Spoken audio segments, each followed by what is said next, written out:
ቢስሚላህ ወሰላቱ ወሰላሙ አላ ረሱሊላህ። እቺ ሴት እንግዲህ እንደምታዩት የነዚህ የመንዙማ ባዮቹ ተከታይ ናት።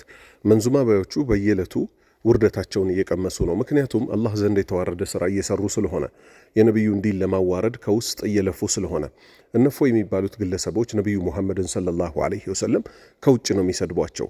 እነዚህ ደግሞ ከውስጥ ሆነው እሳቸውን እንወዳለን በሚል ስም እሳቸውን ያዋርዳሉ፣ የእሳቸውን ዲን ያዋርዳሉ። ይህን ደግሞ እያንዳንዱን ነገር በማስረጃ ለረዥም ዘመን ስንናገር ቆይተናል። የነቢዩ ሙሐመድ ሰለላሁ ዐለይሂ ወሰለምም ሆነ የነቢያት መንገድ ሁሉ እንደሚታወቀው ተውሂድ ነው።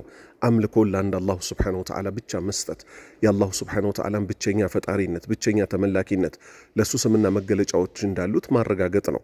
መንዙማ ባዮች ግን ከ90% በላይ እያንዳንዱ የሚሰሩት ስራ ክህደትን ማስፋፋት ነው። ለምሳሌ አሁን ውርደታቸውን 1 2 3 እያልን ልንቆጥር ነው። እቺ እህት ልታስብ የሚገባት ሙሉ ለሙሉ ወደ ነቢያት መንገድ ልትመለስ እንጂ እቺ አንዷ መንዙማ ብቻ አይደለም ውርደት የሆነችው። የሚሰሩት ስራ ሁሉ የውርደት ስራ ነው። አንደኛ ምን ይላሉ የቃጥባሪ አምላኪዎች? በፊት የሰራውን ጉድ አሁን ልናገረው። ያላሹም እኮ ነው ሸልሞ የፈጠረው፣ የአደም ጭቃ ነው እጁን ያጠቆረው፣ ነበር ያሳመረ ሌሎቹ ሲያቦኩ፣ አቡልጀበል ግርማ አለው ለመልኩ ይላሉ። አቡልጀበል የተባለው ግለሰብ ከአደም በፊት ተፈጥሮ አደም ጭቃ እያለ ያቦካው እኮ አቡልጀበል ነው፣ ወይም ደግሞ ቅርጽ የሰጠው እሱ ነው ይላሉ። በዚህም የተነሳ እጁ ላይ ጥቁር ምልክት ወይም ምልክት ያለበት እኮ ከአደም በፊት እሱ ሰው ሆኖ አደም ደግሞ ጭቃ ስለነበረ ነው ይላሉ። ቀጥለው ምን ይላሉ? ያም አይነት እኮ ነው የሚታየው በእግሩ ዋና ረጋጭ ነበር፣ ደባልቆ አፈሩን ጌታዬ ሽሊላህ በእጁ ያደረገው ሙልኩን። አቡልጀበል ግርማ አለው ለመልኩ።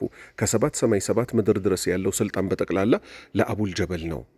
አደም ሲፈጠር ደግሞ የተፈጠረበትን ጭቃ እኮ በእግሩ ያቦካው እንደ ሀገራችን ጭቃ ቤት እኮ ማን ነው? አቡልጀበል ነው ይላሉ። ይሄን ክህደት ከነሷራዎች አልሰማንም፣ ከይሁዳዎች አልሰማንም። ዓለም ላይ ይሄን ክህደት አልሰማንም። ከማን ሲቀር? እኛ ሀገር ካሉ መንዙማ ባይነን ባዮች ሲቀር ማለት ነው። ነቢዩ ሰለላሁ ዐለይሂ ወሰለም በክብር የተቀበሩት መዲና አኢሻ ቤት ውስጥ ነው። አቡበክር ስዲቅ ረዲየላሁ ዐንሁ የነቢዩ ሰለላሁ ዐለይሂ ወሰለምን ሞት ይፋ አድርጎ በሶሃባዎች እውቅና ተሰጥቶታል። እሳቸው ተቀብረዋል፣ አይወጡም።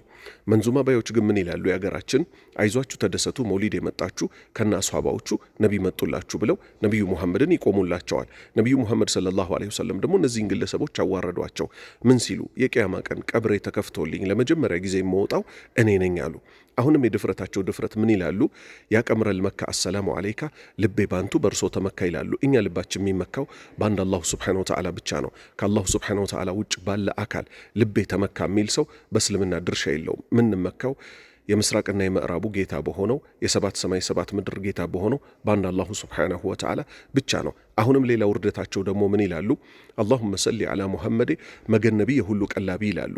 ነቢዩ ሙሐመድ ሰለላሁ ዐለይሂ ወሰለምም ሆነ ሁላችንም ተቀላቢዎች እንጂ ማናችንንም የምንቀልብ አይደለንም። ነቢዩ ሙሐመድ ማንን የሚቀልቡ አይደሉም። አሁንም ቀጥለው ምን ይላሉ?